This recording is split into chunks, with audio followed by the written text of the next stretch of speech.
أعوذ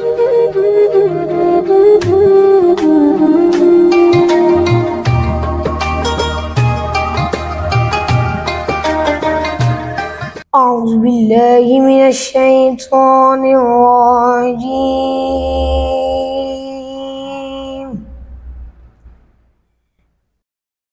بسم الله الرحمن الرحيم.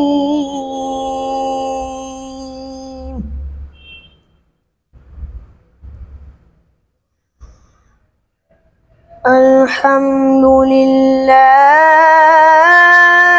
الذي وهب لي على الكبر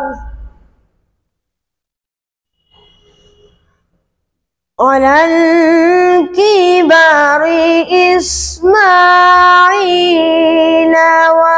وإسحاق.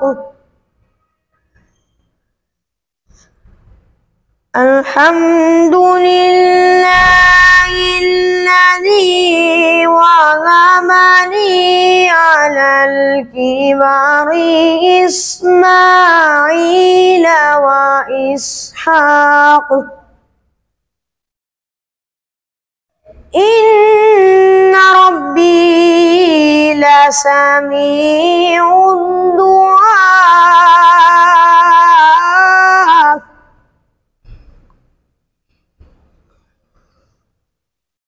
رب اجعلني مقيم الصلاة ومن ذريتي ربنا وتقبل دعاء.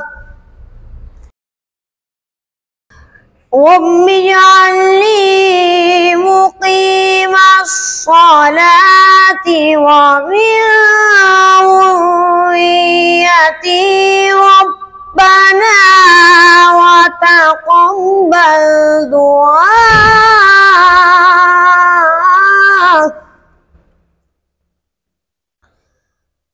ربنا اغفر لي ولوالدي وللمؤمنين يوم يقوم الحساب. صدق الله العظيم وصدق رسوله النبي الكريم.